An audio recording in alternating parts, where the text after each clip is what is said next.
ನಮಸ್ತೆ, ನೀವು ನೋಡ್ತಾ ಇದ್ದೀರಾ ಸ್ಪೇನ್ ನ್ಯೂಸ್. ನಾನ್ ಕಾವ್ಯ ಹೆಗ್ಡೆ. ಮುಂಬೈ ಪಾಲಿಕೆ ಯುದ್ಧದಲ್ಲಿ ಮಹಾಯುತಿಗೆ ಮೇಲುಗೈ. ಮುಂಬೈ ಪಾಲಿಕೆ ಎಲೆಕ್ಷನ್ ನಲ್ಲಿ ಬಿಜೆಪಿ ಮೈತ್ರಿಗೆ ಮುನ್ನಡೆ. 109 ಸ್ಥಾನಗಳಲ್ಲಿ ಮುನ್ನಡೆ ಸಾಧಿಸಿದಂತಹ ಬಿಜೆಪಿ 67 ಸ್ಥಾನಗಳಲ್ಲಿ ಮುನ್ನಡೆಯನ್ನ ಸಾಧಿಸಿದಂತಹ ಠಾಕ್ರೆ ಬ್ರದರ್ಸ್ ಕಾಂಗ್ರೆಸ್ನ 11 ಸ್ಥಾನಗಳಲ್ಲಿ ಮಾತ್ರ ಹಿನ್ನಡೆಯಾಗ್ತಾ ಇದೆ. 227 ವಾರ್ಡ್ಗಳ ಪೈಕಿ 109 ವಾರ್ಡ್ಗಳಲ್ಲಿ ಮೈತ್ರಿಗೆ ಮುನ್ನಡೆ.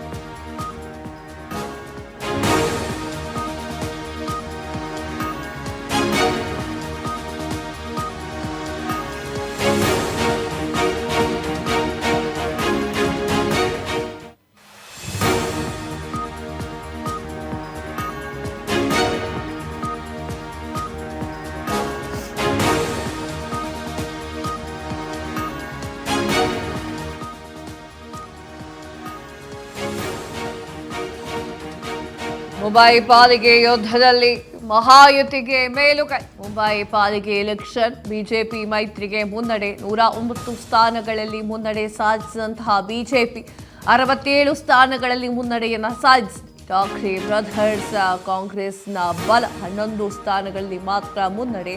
227 ವಾರ್ಡ್ಗಳ ಪೈಕಿ 109 ವಾರ್ಡ್ಗಳಲ್ಲಿ ಮೈತ್ರಿಗೆ ಮುನ್ನಡೆ ಸಿಕ್ಕಿದೆ. ಎಸ್ ವೀಕ್ಷಕರೇ, ಇನ್ನೇ ಎಲೆಕ್ಷನ್ ಆಗಿತ್ತು. ಮುಂಬೈನ ಎಲೆಕ್ಷನ್.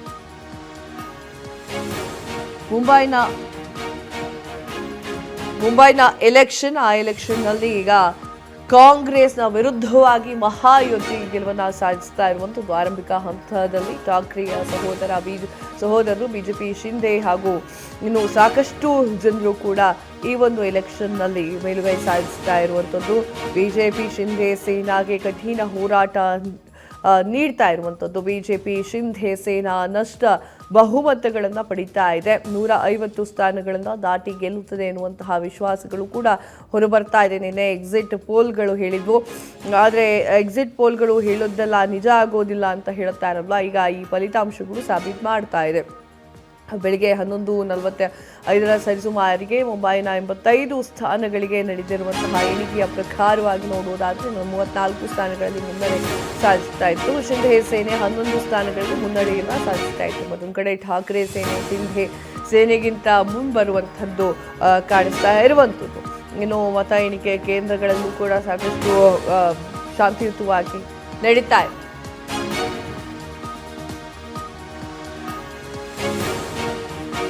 ಕಾಂಗ್ರೆಸ್ ಕೇವಲ 11 ಸ್ಥಾನಗಳಲ್ಲಿ ಮಾತ್ರ ಮುನ್ನಡೆ. ಅಜಿತ್ ಪವಾರ್ ಎನ್ಸಿಪಿ ಪಕ್ಷ 1 ಸ್ಥಾನದಲ್ಲಿ ಮುನ್ನಡೆ. ಮ್ಯಾಜಿಕ್ ನಂಬರ್ನತ್ತ ಮಹಾಯುತಿ ಮೈತ್ರಿಕೂಟ 67 ಸ್ಥಾನಗಳಲ್ಲಿ ಮುನ್ನಡೆ ಸಾಧಿಸಿದಂತಹ ಠಾಕ್ರೆ ಬ್ರದರ್ಸ್ ಕಾಂಗ್ರೆಸ್ ಬಿಟ್ಟು ಸ್ಪರ್ಧಿಸಿದಂತಹ ಉದ್ಧವ್ ಠಾಕ್ರೆಗೆ ಮತ್ತೆ ಬಲ. ಯುಬಿಟಿ ಪ್ಲಸ್ ಎಂಎನ್ಎಸ್ ಪಕ್ಷಗಳಿಗೆ 67 ಸ್ಥಾನಗಳಲ್ಲಿ ಮುನ್ನಡೆ. ಕಾಂಗ್ರೆಸ್ ಕೇವಲ 11 ಸ್ಥಾನಗಳಲ್ಲಿ ಮಾತ್ರ ಮುನ್ನಡೆಯನ್ನ ಸಾಧಿಸಿದೆ. ಎಸ್ ವೀಕ್ಷಕರೇ, ಮ್ಯಾಜಿಕ್ ನಂಬರ್ನತ್ತ ಮಹಾಯುತಿ ಮೈತ್ರಿಕೂಟ ಮುನ್ನಡ್ಕೊಂಡು ಹೋಗ್ತಾ ಇರುವಂತದ್ದು. 67 ಸ್ಥಾನಗಳಲ್ಲಿ ಮುನ್ನಡೆಯನ್ನ ಸಾಧಿಸಿದೆ ಠಾಕ್ರೆಯ ಬ್ರದರ್ಸ್. ಕಾಂಗ್ರೆಸ್ ಬಿಟ್ಟು ಸ್ಪರ್ಧಿಸಿದಂತ ಉದ್ಧವ್ ಠಾಕ್ರೆಗೆ ಮತ್ತೆ ಬಲ ಸಿಕ್ಕಂತೆ ಕಾಣಿಸ್ತಾ ಇದೆ. ಯುಬಿಟಿ ಪ್ಲಸ್ ಎಂಎನ್ಎಸ್ ಪಕ್ಷಗಳಿಗೆ 67 ಸ್ಥಾನಗಳ ಮುನ್ನಡೆ ಸಿಕ್ಕಿದೆ.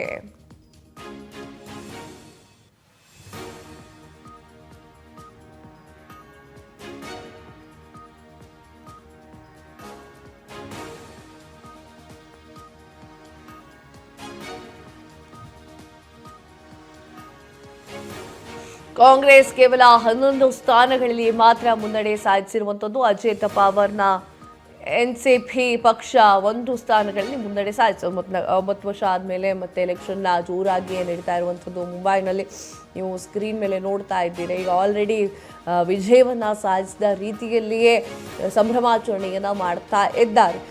ಏನು ಮಹಾಯುತಿಯ ಪಕ್ಷ 67 ಸ್ಥಾನಗಳನ್ನು ಈಗ ಆಲ್ರೆಡಿ ಮುನ್ನಡೆ ಸಾಧಿಸಿರುವುದರಿಂದ ಮಹಾಯುತಿ ಪಕ್ಷ ಅಧಿಕಾರಕ್ಕೆ ಬರುವಂತಹ ಸಾಧ್ಯತೆಗಳು ಹೆಚ್ಚಾಗಿ ಕಾಣ್ತಾ ಇರುವಂಥದ್ದು. ಇನ್ನು ಸಿಂಧಿಯಾ ಪಕ್ಷ ಅನ್ನೊಂದು ಸ್ಥಾನವನ್ನು ಪಡೆದುಕೊಂಡಿರುವಂತಹ ನಿಟ್ಟಿನಲ್ಲಿ ಎಲ್ಲೋ ಒಂದು ಕಡೆ ಸೋಲನ್ನು ಅನುಭವಿಸ್ತಾ ಇರುವಂಥದ್ದು. 67 ಸ್ಥಾನಗಳಲ್ಲಿ ಮುನ್ನಡೆ ಸಾಧಿಸಿದಂತಹ ಠಾಕ್ರೆಯ ಬ್ರದರ್ಸ್ ಕಾಂಗ್ರೆಸ್ಸನ್ನು ಬಿಟ್ಟು ಸ್ಪರ್ಧಿಸಿದಂತಹ ಉದ್ಧವ್ ಠಾಕ್ರೆಗೆ ಮತ್ತೆ ಬಲವು ಕೂಡ ಜಾಯಿನ್ ಆಗ್ತಾ ಇರುವಂಥದ್ದು.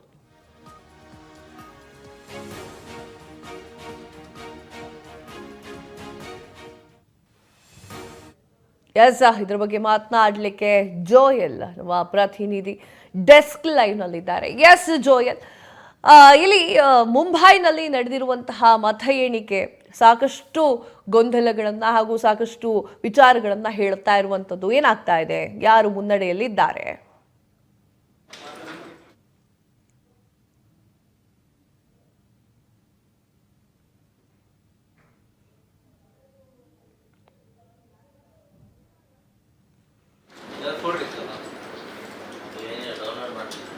ಕಾವ್ಯ, ಮುಂಬೈ ಮಹಾನಗರ ಪಾಲಿಕೆ ಈಗಾಗಲೇ ಒಂದು ಏನು ಪ್ರತಿಷ್ಠೆಯ ಚುನಾವಣೆ ನಡೆದಿತ್ತು ಪಾಲಿಕೆಯಲ್ಲಿ. ಈ ಬಾರಿ ಈ ಒಂದು ಪ್ರತಿಷ್ಠೆಯ ಚುನಾವಣೆಯಲ್ಲಿ ಈಗಾಗಲೇ ಬಿಜೆಪಿ ಬಹುದೊಡ್ಡ ಒಂದು ಮುನ್ನಡೆಯನ್ನ ಗಳಿಸಿಕೊಂಡಿರುವಂತದ್ದು. 119 ಸ್ಥಾನಕ್ಕೆ ಈಗಾಗಲೇ ಮೈತ್ರಿ ತಲುಪಿರುವಂತದ್ದು.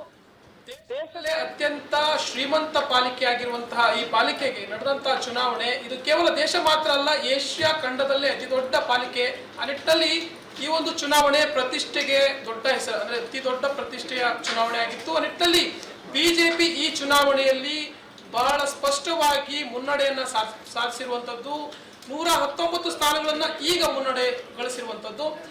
ಏನ್ 114 ಮ್ಯಾಜಿಕ್ ನಂಬರ್ ಏನ್ ಬೇಕು ಗೆಲುವಿಗೆ, 114 ನಂಬರ್ಗಳನ್ನ ಕ್ರಾಸ್ ಮಾಡಿ ಮುಂದೆ ಹೋಗಿರುವಂತದ್ದು. ಈ ಒಂದು ಮೈತ್ರಿ ಇಷ್ಟೊಂದು ದೊಡ್ಡ ಮಟ್ಟದಲ್ಲಿ ಒಂದು ಮುನ್ನಡೆಯನ್ನ ಸಾಧಿಸಿರುವಂತದ್ದು ನಿಜಕ್ಕೂ ಕೂಡ ಎಲ್ಲೊಂದ್ ಕಡೆ ಶಿವಸೇನೆಗೆ ದೊಡ್ಡ ಮಟ್ಟದ ಹಿನ್ನಡೆ ಆಗಿದೆ. ಇತಿಹಾಸದಲ್ಲಿ ಮೊದಲ ಬಾರಿಗೆ ಬಿಜೆಪಿ ಈ ರೀತಿಯಾದಂತಹ ಒಂದು ಮುನ್ನಡೆಯನ್ನ ಗಳಿಸಿಕೊಂಡಿರುವಂತದ್ದು ಅಥವಾ ಶಿವಸೇನೆಗೆ ದೊಡ್ಡ ಮಟ್ಟದಲ್ಲಿ ಹಿನ್ನಡೆ ಆಗಿರುವಂತದ್ದು. ಇಷ್ಟು ವರ್ಷಗಳ ಕಾಲ ಪಾಲಿಕೆಯ ಚುಕ್ಕಾಣಿಯನ್ನ ಹಿಡಿದಿರುವಂತಹ ಶಿವಸೇನೆಗೆ ದೊಡ್ಡ ಮಟ್ಟದಲ್ಲಿ ಮುಖಭಂಗ ಎದುರಾಗ್ತಾ ಇದೆ. ಖಂಡಿತವಾಗ್ಲೂ ಇಲ್ಲಿ ಏನು ಮೈತ್ರಿ ಏನಿದೆ, ಏಕನಾಥ್ ಶಿಂದೆ ಹಾಗೆ ಬಿಜೆಪಿಯವರ ಮೈತ್ರಿ ಏನಿದೆ ನಿಜಕ್ಕೂ ಕೂಡ ವರ್ಕೌಟ್ ಆಗಿದೆ.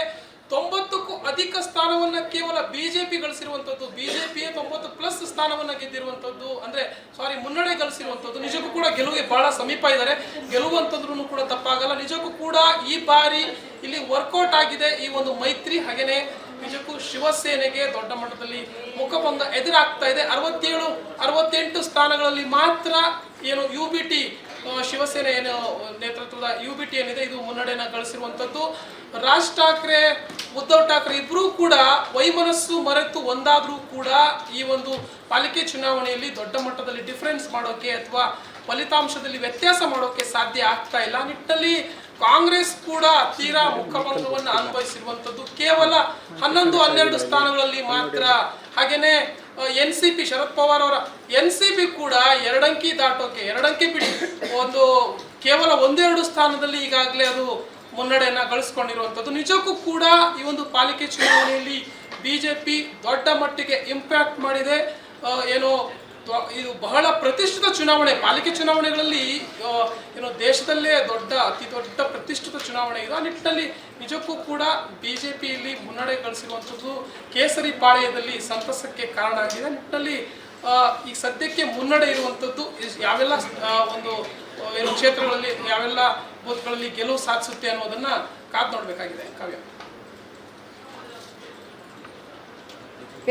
ತಮ್ಮೆಲ್ಲ ಮಾಹಿತಿಗಾಗಿ ಧನ್ಯವಾದಗಳು.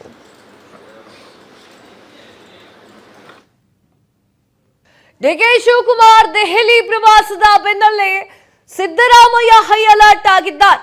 ಸಿದ್ದರಾಮಯ್ಯ ಅವರು ಭೇಟಿಯಾದಂತಹ ಸಚಿವ KJ ಜಾರ್ಜ್ ಅವರು, ಸಚಿವ KJ ಜಾರ್ಜ್ ಜೊತೆಗೆ ಸಿಎಂ ಸಿದ್ದರಾಮಯ್ಯ ಅವರು ಚರ್ಚೆ.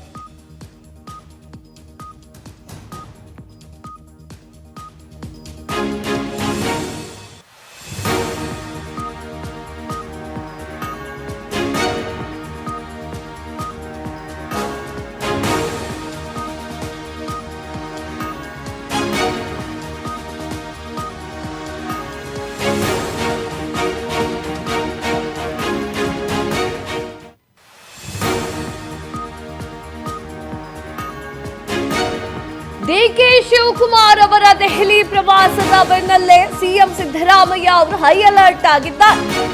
ಸಿದ್ದರಾಮಯ್ಯ ಅವರನ್ನ ಕೆಜೆ ಜಾರ್ಜ್ ಅವರು ಭೇಟಿ ಮಾಡಿಕೊಂಡಿದ್ದಾರೆ, ಜೊತೆಗೆ ಚರ್ಚೆ ಮಾಡಿದ್ದಾರೆ. ತೀವ್ರ ಕುತೂಹಲವನ್ನ ಕೆರಳಿಸಿರುವಂತದ್ದು ಸಿದ್ದರಾಮಯ್ಯ ಕೆಜೆ ಜಾರ್ಜ್ ಅವರ ಭೇಟಿ.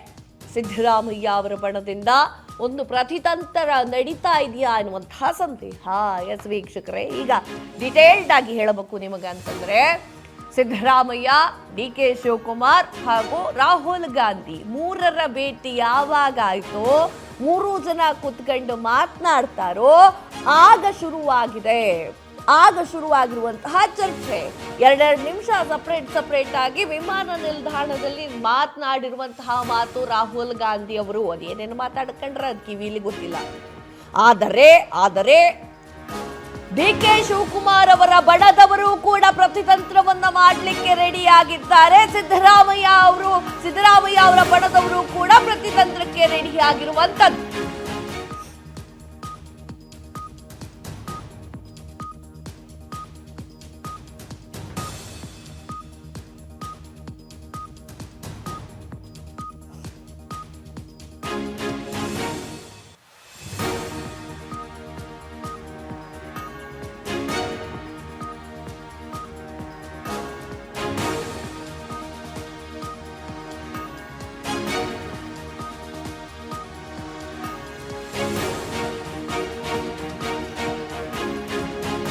ರಾಜ್ಯ ಕಾಂಗ್ರೆಸ್ನಲ್ಲಿ ಕುರ್ಚಿಗಾಗಿ ಜುಗಾಟ. ಅಸ್ಸಾಂ ಚುನಾವಣೆ ನೆನಪಾದ್ರೂ ಕೂಡ ಕುರ್ಚಿ ಆಟದ್ದೇ ಜಪ್. ಅಸ್ಸಾಂ ಎಲೆಕ್ಷನ್ ಸಭೆಯಲ್ಲಿ ಭಾಗಿಯಾಗಿರುವಂತಹ ಡಿಕೆ ಶಿವಕುಮಾರ್ ಅವರು ನಾಯಕತ್ವ ಬದಲಾವಣೆಯ ಕುರಿತು ಚರ್ಚೆಯ ಸಾಧ್ಯತೆ. ರಾಹುಲ್ ಗಾಂಧಿ ಅವರಿಂದ ಸಿಎಂ ಡಿಕೆ ಶಿವಕುಮಾರ್ ಅವರಿಗೆ ಅಭಯ ಸಿಗುತ್ತಾ ಅಂತೇಳಿ ಶನಿವಾರ ಸಂಜೆ ಬೆಂಗಳೂರಿಗೆ ವಾಪಸ್ ಆಗಲಿರುವಂತಹ ಡಿಕೆ ಶಿವಕುಮಾರ್ ಅವರು. ಅದೇ ಹೇಳ್ತಾ ಇದ್ದೆ, ನಾನು ಏನು ಹೇಳ್ತಿದ್ದೆ, ದೆಹಲಿಯಲ್ಲಿ ನಡೆದಿರುವಂತಹ ಈ ದೆಹಲಿಯಲ್ಲ, ಅಸ್ಸಾಂನಲ್ಲಿ ನಡೆದಿರುವಂತಹ ಒಂದು ಸಭೆಗೆ ಡಿಕೆ ಶಿವಕುಮಾರ್ ಅವರು ಹೋಗ್ತಾರೆ. ಅಲ್ಲಿ ಪಕ್ಕಕ್ಕೆ ದೆಹಲಿ, ಅಲ್ಲಿ ಹೋಗಿ ಭೇಟಿಯನ್ನ ಆಗುವಂತಹ ಸಾಧ್ಯತೆಗಳು ಜಾಸ್ತಿ ಕಾಣ್ತಾ ಇದೆ. ಯಾಕೆ ಮೊನ್ನೆ ಇಲ್ಲಿ ಮೈಸೂರಿನಲ್ಲಿ ನಡೀತಲ್ಲ ವಿಮಾನ ನಿಲ್ದಾಣದಲ್ಲಿ,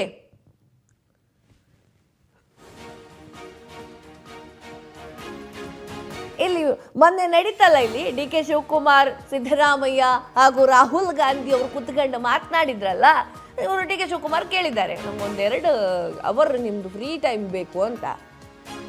ಅದಕ್ಕೋಸ್ಕರ ಏನಾರು ಅಭಯ ಸಿಗುತ್ತಾ ಅನ್ನೋದು ಪ್ರಶ್ನೆ. ಏನ್ ಹೇಳಿದ್ರು ಕೇಳ್ಕೊಬಂದು. Disclose any plan. Always politics will be discussed and it is not in a public affair. Anything is there, our in charge general secretaries will be there. They will tell what is their plan. Sir, recently you met Rahul Gandhi. Was there any discussion regarding the CM post? I can't disclose all those things. It is not a public issue to be discussed. It is between me and the party high command and my chief minister. Sir, will you meeting the Congress high command in this visit? First, let us see. I have come here only to meet my party leaders. Sir, is there any program with any union ministers about development of Karnataka or anything? I have some meetings. I have a important legal issue connected to irrigation projects. About some big cases are there. I am meeting some legal issue and some ministers also. How can I disclose it? ಗಡಿನಾಡು ಬಳ್ಳಾರಿಯಲ್ಲಿ banner ಗಲಾಟೆಯ case, firing ತನಿಖೆ ಮತ್ತಷ್ಟು ಚುರುಕುಗೊಳಿಸಿದಂತಹ CID. ಈಗಾಗಲೇ ಪ್ರಮುಖ ಆರೋಪಿಯಾಗಿರುವಂತಹ ಗುರುಚರಣ್ಗೆ arrest ನೀಡಿರುವಂಥದ್ದು.